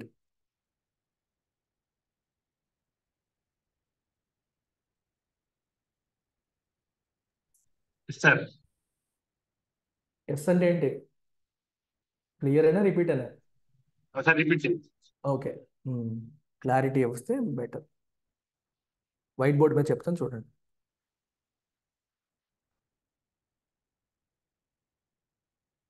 ఇదేంటిది? British India.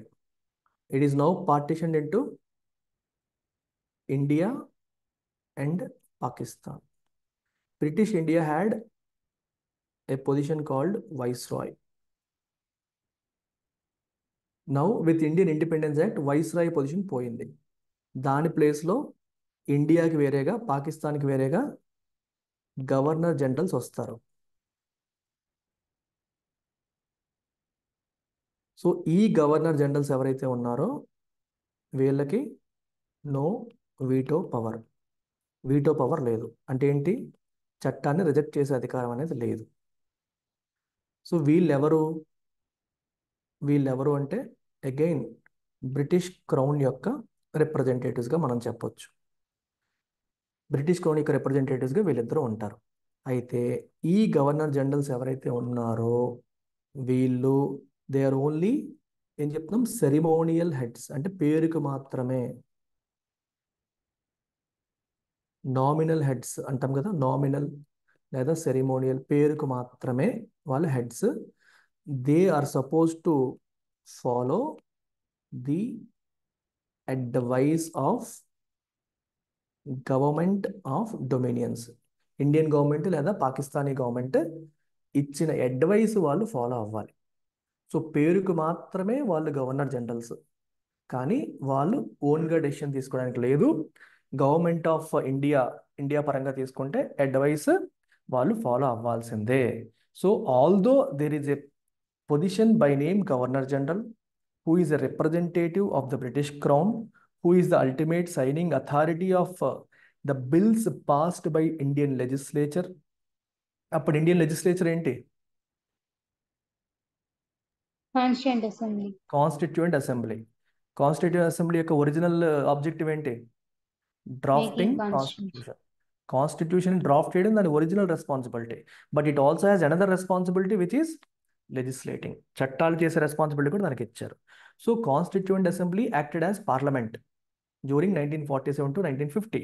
ఆ పీరియడ్లో వాళ్ళు ఏదైనా చట్టాలు చేస్తే ఆ చట్టాలు ఎక్కడికి వస్తాయి? గవర్నర్ జనరల్ దగ్గరికి వస్తాయి. సో గవర్నర్ జనరల్ సైన్ చేయాలా లేదా ఇండియన్ గవర్నమెంట్ చెప్తుంది.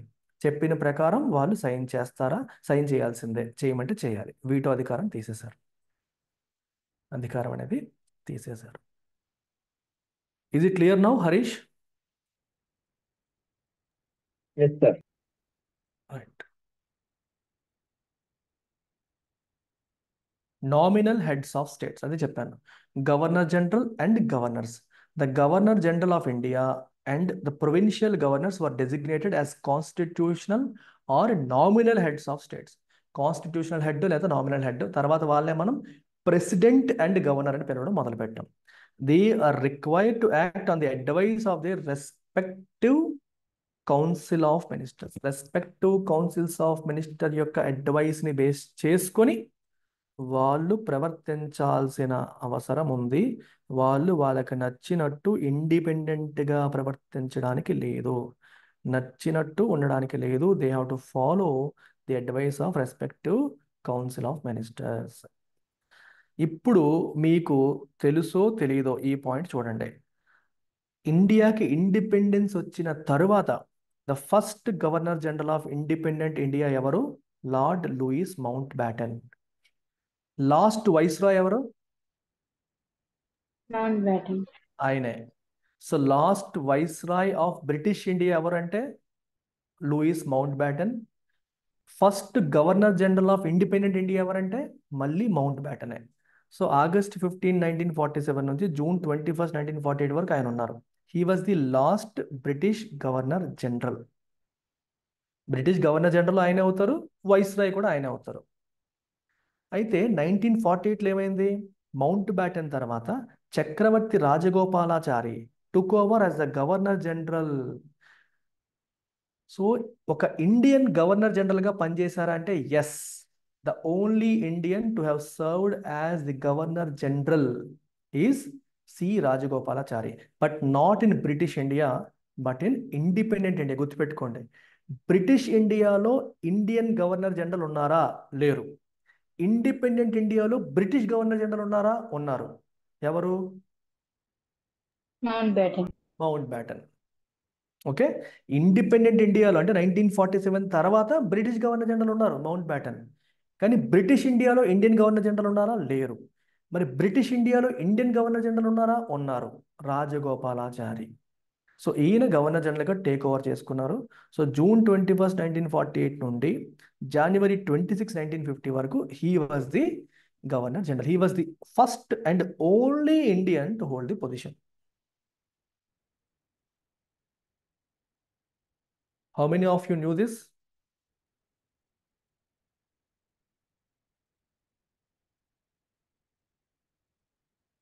ఎవరికి తెలీదా? తెలుసు. తెలుసా? గుడ్. సో ఇది important point. Rajagopalachari very very important point. Mountbatten తర్వాత Rajagopalachari. Then royal titles. Emperor of India అనే యాక్ట్ ఈ టైటిల్ని డ్రాప్ చేసింది. The act drop the title of emperor of India from the royal titles of king of England. తీసేశారు. King of England యొక్క టైటిల్స్లో emperor of India concept మరి లేదు ఇంకా. Civil services. Discontinuation of appointments. The Act discontinued appointments to civil services and the reservation of posts by the Secretary of State for India. So Secretary of State ఇంకా post reserve చేయలేరు. Civil services appointments కూడా discontinue చేసేసారు. అయితే 1947 August 15 కంటే ముందు ఏవైతే ఎవరినైతే appoint చేశారో దేవుడు continue to enjoy the benefits, వాళ్ళ ఉద్యోగాలు అనేవి కంటిన్యూ అవుతాయి అని ఫైనల్గా తేల్చేశారు. ఇక్కడతో ఇండియన్ ఇండిపెండెన్స్ యాక్ట్ ఖతం.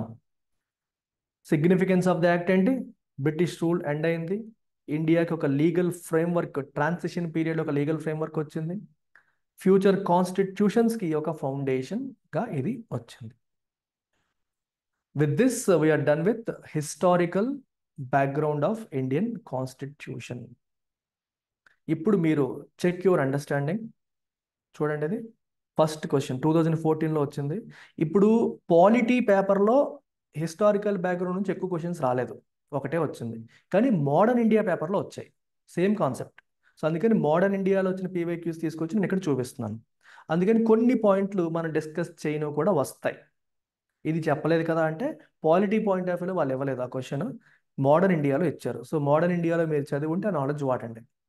What was or were the object or objects of queen Victoria's proclamation 1858? 1858 అంటే అర్థం ఏంటి? చట్టం. 1858 government of India act. So దాని యొక్క ఆబ్జెక్టివ్స్ ఏంటి? First, to disclaim any intention to annex Indian states. దీని స్టోరీ ఏంటి చెప్పండి ఒకసారి లైట్గా. మీకు 1857 సిపాయి ముటిని రావడానికి వన్ ఆఫ్ ద రీజన్స్ ఏంటి? దిస్ అనెక్సేషన్ పాలసీ కూడా కదా. హిస్టరీలో గుర్తెచ్చుకోండి, పిల్లలు పుట్టకపోతే, పిల్లలు మీకు లీగల్ హెయిర్ లేకపోతే అది మేము దాన్ని ఏమంటాం? Doctrine of lapse. Doctrine of lapse అంటారు. ఎవరు తీసుకొచ్చారు అది? Dalhousie. డల్హౌసీ తీసుకొచ్చారు కదా. సో అనెక్సేషన్ పాలసీ అది నచ్చకే కదా కొంతమంది ఎదురు తిరిగారు. ఇప్పుడు ఏం చెప్తున్నారు? అలాంటి ఇంటెన్షన్ మాకు లేదు, మాకు అలాంటి ఇంటెన్షన్ లేదు అని చెప్పడం కూడా ఈ యాక్ట్ యొక్క ఉద్దేశం. అది మనం పాలిటీ పాయింట్ ఆఫ్ వ్యూలో రాసాం కాబట్టి ఇందులో చెప్పలేదు. హిస్టరీ పాయింట్ ఆఫ్ వ్యూలో అయితే అది ఉంది. సో మాకు ఇంటెన్షన్ లేదు అనేది ఒకటి, ఇది కరెక్టే. To place the Indian administration under the British crown, కరెక్టా తప్పా? Correct. Correct, sir. కరెక్టే కదా. అంతవరకు ఎక్కడ ఉండేది? Companies. Company. East India Company. So East India Company. మూడోది చూడండి, to regulate East India Company's trade with India. Yes or no? No, sir. No. ఎందుకు? No. ఈస్ట్ ఇండియా కంపెనీని డిజాల్వ్ చేస్తారు. 1858కి వచ్చేసరికి రెగ్యులేషన్ కాన్సెప్ట్ ఎగిరిపోయింది, ఇంకా డిజాల్వ్ అయిపోయింది, కంప్లీట్గా డిజాల్వ్ అయిపోయి మొత్తం క్రౌన్ చేతిలోకి వెళ్ళిపోయింది. సో వాళ్ళని రెగ్యులేట్ చేయడం అనేది కాదు ఇక్కడ పాయింట్, అది already done. Answer 1 A. and 2. A 1 and 2. Second question చూడండి. The government of India act 1919 clearly defined. ఏం డిఫైన్ చేసింది? జుడిషియరీకి లెజిస్లేచర్కి పవర్ సెపరేషన్ డిఫైన్ చేసిందా? లేదు కదా. No. Jurisdiction of central provincial, yes. Yes, sir. Yes. ఎందుకు? అక్కడ ఏం చెప్పింది? Central subjects, provincial subjects. Central subjects ఇవి, ప్రొవిన్షియల్ సబ్జెక్ట్స్ ఇవి అని సెపరేట్ చేసింది. So central and provincial governments యొక్క జ్యూరిస్డిక్షన్ డిఫైన్ చేసినట్టే కదా. మీకు జ్యూరిస్డిక్షన్ అనే పదం మనం చూడలేదు, కానీ పలానా సబ్జెక్ట్స్ ఏమో సెంట్రల్ సబ్జెక్ట్స్, పలానా సబ్జెక్ట్స్ ఏమో ప్రొవిన్షియల్ సబ్జెక్ట్స్ అని డిఫైన్ చేసింది. మళ్ళీ ప్రొవిన్షియల్లో మళ్ళీ ఏం చేసింది? Transferred, Reserve. రిజర్వ్డ్ అని చెప్పి కూడా సెపరేట్ చేసింది. డయార్కీ, దీన్నే మనం ఏమన్నాం? డయార్కీ అన్నాం. సో ఆన్సర్ ఏంటి? B. Third, the Montagu Chelmsford proposals were related to. ఎంత సింపుల్ క్వశ్చన్ చూడండి. ఇవి సోషల్ రిఫార్మ్సా? నో. ఎడ్యుకేషనల్ రిఫార్మ్సా? నో. పోలీస్ అడ్మినిస్ట్రేషన్ రిఫార్మ్సా? నో. కాన్స్టిట్యూషనల్ రిఫార్మ్సా? ఎస్. ఎంత ఈజీ క్వశ్చన్ ఇచ్చారో. ఇలా ఇస్తే పండగ చేసుకుంటాం కదా మనం. నెక్స్ట్ చూడండి, ఇది యూపీఎస్సీలో వచ్చినవి ఇవన్నీ. In the context of Indian history the principle of diarchy refers to. చెప్పండి. Division of central legislature into 2 హౌసెసా? నో. దాన్ని ఏమంటాం? Bicameralism. Bicameral. Call it bicameralism. Introduction of double గవర్నమెంటా? అంటే సెంట్రల్ స్టేట్ అదా? No. దాన్ని ఏమంటాం? Federalism. Federalism. Federalism. Having 2 sets of rulers, one in London another in ఢిల్లీయా? No, sir. No, sir. No. మరేంటి? No, sir. Division of subjects delegated to provinces into 2 categories. ఏంటట్టు? Transferred. Reserved and transferred. Answer is D. Answer is D. Then, in the federation established by the Government of India Act 1935, residuary powers were given to చెప్పండి ఎవరికి? Governor General. Governor. General. Governor General. Okay, provincial list, federal list, concurrent list, ఈ మూడు కానివి governor జనరల్కి ఇచ్చారు. అది కూడా మనం చూసాం. Easy question. Consider the following statements about the Charter Act of 1813. 1813 Charter Act. ఒకసారి వెనక్కి వెళ్ళాలి, ఎంత గుర్తుందో మీకు చూడండి. టీ, చైనా, అది. It ended the trade monopoly of East India Company in India except for trade in tea and trade with China. కరెక్టేనా? Yes, sir. Yes, sir. It asserted the sovereignty of British Crown over the Indian territories held by company. కరెక్టేనా? No, sir. Correct కాదా? Pigs Correct, India sir. Act లో కదా. అయితే ఇందులో కూడా కదా. అసెర్ట్ చేయడం అంటే ఏంటి? నొక్కి చెప్పింది అని అర్థం. బ్రిటిష్ క్రౌన్ యొక్క అథారిటీని, సావరెంటీని నొక్కి చెప్పింది, అసెర్ట్ చేసింది. ఇన్ఫ్యాక్ట్ మీకు అసెర్షన్ అనేది పెరుగుతూ వస్తుంది కదా. ఇక్కడే స్టార్ట్ అయింది అనలేదు కదా. స్టార్ట్ అయింది అంటే ఓకే, ఆ చట్టంలో కదా సార్ మొదటిసారి అనొచ్చు. ఇక్కడ మొదటిసారి రెండోసారి అని కాదు point. Sovereignty of British crown over the Indian territories held by the company. 1813 act చూడండి ఒకసారి.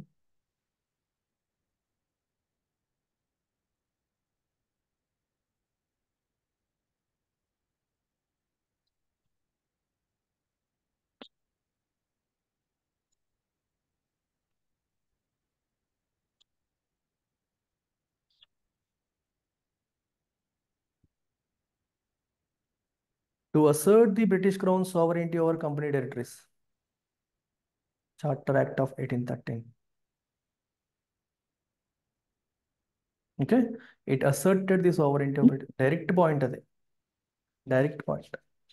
మనం ఆల్రెడీ చెప్పిన పాయింటే యాజ్ ఇట్ ఈస్గా ఉంది.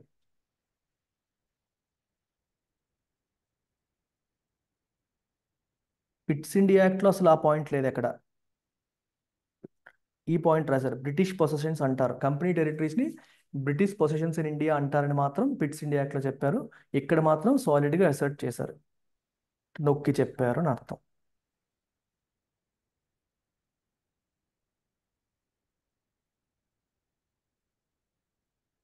సో రెండో పాయింట్ కూడా కరెక్టే. మూడోది, the revenues of India were now controlled by British parliament. అవునా? No, sir. No.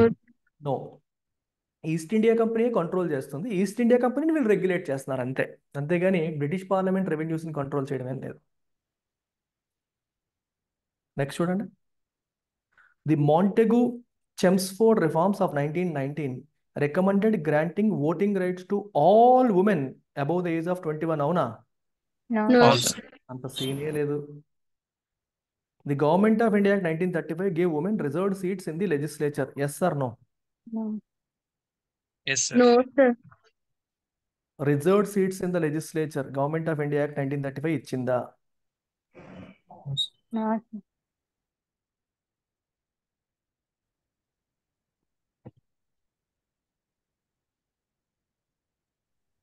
Privilege. Then, in the Government of India Act 1919, the functions of provincial government were divided into reserved and transferred subjects. Which of the following were treated as reserved subjects? ఏవి reserved, ఏవి transferred? మీరు guess చేయొచ్చు, పెద్ద కష్టమేం కాదు ఈ question. ఇప్పుడు మీరు ఆలోచించండి, గవర్నమెంట్ పాయింట్ ఆఫ్ వ్యూలో మోస్ట్ ఇంపార్టెంట్ నీ చేతిలో పెట్టుకుంటావు. సో అడ్మినిస్ట్రేషన్ ఆఫ్ జస్టిస్ నీ చేతిలో పెట్టుకుంటావు, వదిలేస్తావా? చేతిలో పెట్టుకున్నాం. అంతే కదా, లేకపోతే మన మీద కేసులు వేస్తారు. సో ఇది రిజర్వ్డ్ సబ్జెక్ట్ అవుతుందా అవదా? అవుతుంది, sir. అవుతుంది. లోకల్ సెల్ఫ్ గవర్నమెంట్ అంత ఇంపార్టెంట్ కాదు, మీరు చేసుకోండి, మీరు చేసుకున్నా మాకేం ప్రాబ్లం కాదు, అంతే కదా, అది మన చేతిలో ఉండక్కర్లేదు. Land revenue, Reserved. Revenue revenue Revenue. డబ్బులు తెస్తావేంటి నువ్వు? పోలీసు, లా అండ్ ఆర్డర్ నువ్వు ఎప్పుడు కంట్రోల్, లా అండ్ ఆర్డర్ నీ దగ్గరే పెట్టుకుంటావు. Reserved. Answer 1, 3 and 4. కొంచెం మీరు కామన్ సెన్స్ వాడితే అర్థమైపోతుంది. కొంచెం కామన్ సెన్స్ వాడండి. లా అండ్ ఆర్డర్ మీరు ఎప్పుడు గ్రిప్ వదులుకోరు, రెవెన్యూ గ్రిప్ వదులుకోరు, అడ్మినిస్ట్రేషన్ ఆఫ్ జస్టిస్ గ్రిప్ వదులుకోరు. Then, by which one of the following acts was the governor general of Bengal designated as the Governor General of India? 1833. 1833. Charter act. Governor general of Bengal, అలాంటి first governor general of India ఎవరు? Bentinck. William Bentinck. William.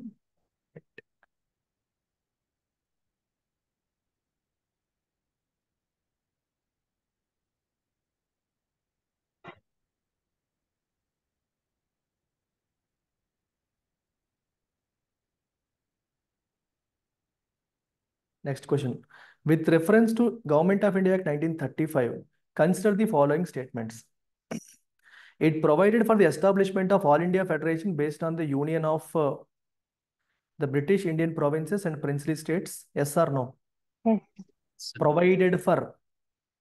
Provided sir. for. Yes, kada? Yes, Yes, sir. sir. Yes.